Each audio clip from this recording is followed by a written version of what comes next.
Good evening all. My name is Jan Deacon. I'm from the United Sustainable Energy Agency. I've been asked here really to give a bit of an independent take on the whole issue. Our organisation is a not-for-profit organisation. We have bases in Witney, just down the road in Oxfordshire, and our head office is in Milton Keynes. And our sole purpose for existing is sustainable energy solutions and promoting them, and tackling climate change and addressing the causes and consequences of fuel poverty. So our sole purpose for being. With renewable energy, most of our exposure from and our learning has been from a public and domestic point of view. As one of our roles, we operate the Energy Saving Trust Advice Centre for the Thames Valley and Solent area. And my side of our business, as Sustainable Energy Services, is the consultancy arm of our business. And within that, we have historically worked predominantly with public sector organisations providing consultancy services, and increasingly we're doing that with the business sector as well. First rule when choosing your installer for PV, or indeed any of the microgeneration technologies, is to look for an accredited installer. This is the national accreditation certification, and it not only ensures that your installer has complied with everything that is necessary and can actually get you the feed-in tariffs that you're all looking to sign up for, but it also gives you some level of reassurance that the product they're installing has also been accredited within that. Back to basics a little bit on the solar electricity.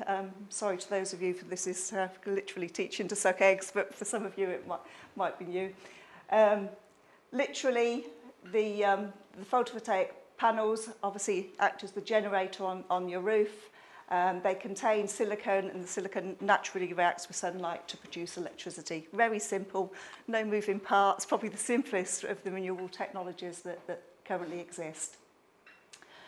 So the panel generates electricity from sunlight, and it generates it in direct current. And of course, all of our properties and our businesses use electricity on alternating current. So hence you have the inverter to convert it.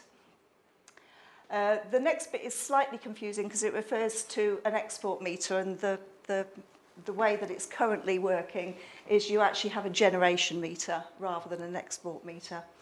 But anything that you generate goes through your fuse box and your meters, and you either use that electricity at the point where it's generated to run your appliances, or you export it. So very simple.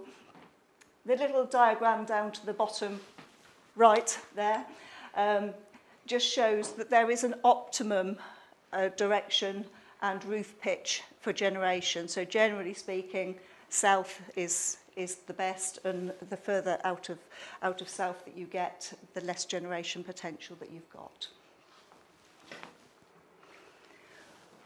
This is a case study of an actual installation in Bedfordshire, obviously a domestic situation. You've got 12 panels of the polycrystalline type, which aren't the top of the range for those of you that aren't too technically minded. And they're capable of generating 2.2 kilowatts at peak. This system would be expected to generate 1,850 kilowatts during a year, and this system cost approximately £9,000 to install. The feed-in tariffs.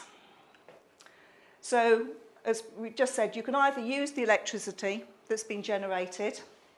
You don't have, so you're avoiding importing electricity from the grid. You export the electricity back to the grid when you don't use it, and you're paid an export tariff for doing that. You also have to pay for electricity that you're importing from the grid, because you're not necessarily, in fact, unlikely to be generating enough electricity on your roof to fulfill your needs.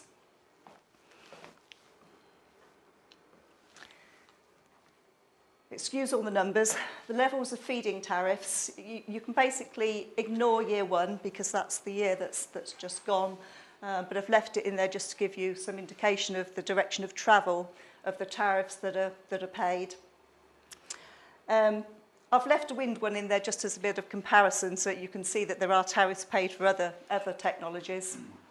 But for a typical retrofit PV system of less than 4 kilowatt potential, you're talking about, for an installation that goes in this financial year, you're talking about 43.3 pence per kilowatt for that. And that is going to drop. We know it's going to drop to at least 39.6 with effect from next April.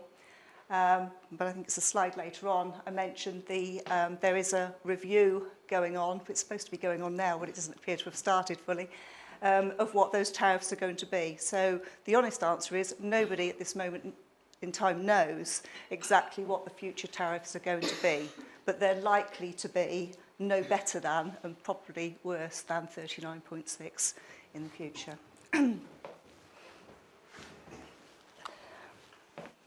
No, I haven't really gone back a slide.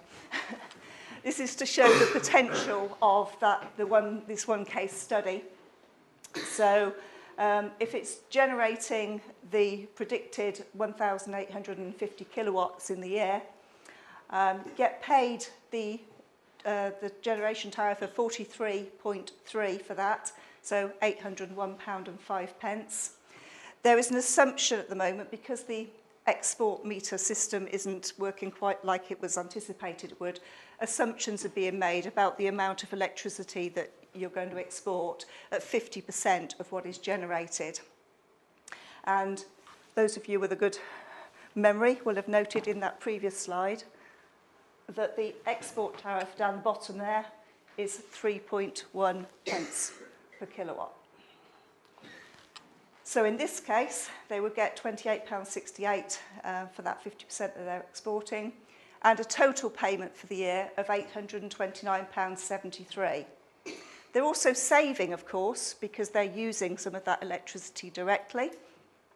So they're saving £120.25p. So adding those all together, so you've got, what, £950 or thereabouts in the year, which, divide that into the 9,000, gives you your payback in this instance of 9.5 years to pay back this system. And that is an actual live system. That's a real case study.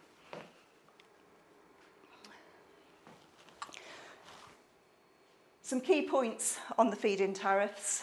An installation will receive the same tariff for the lifetime of the system. So, as we showed before, the system that received in year one will receive that income, and it's index linked for 25 years. I mentioned the comprehensive review, and I'll repeat, it's expected that the tariffs will go down with effect from next April.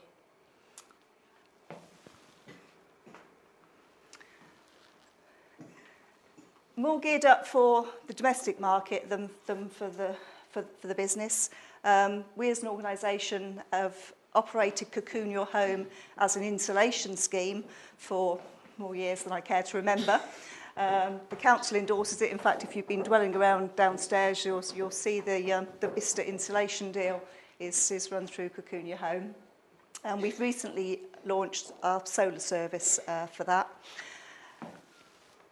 All of our installers are MCS accredited, and this is just a bit of a snapshot of the rather sexy tool that we have on the website. You can go and basically put the plotter over your property, drag it out, and it will work out for you your predicted output from the solar system. Looks at the orientation and everything within that.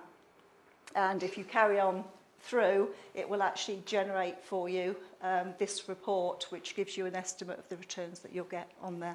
So we haven't produced any in the interest of sustainable promotion. It's all e-based. So go on to Cocoon Your Home on solar and have a play for yourself. And that's me. Okay. Any questions on that? Any questions?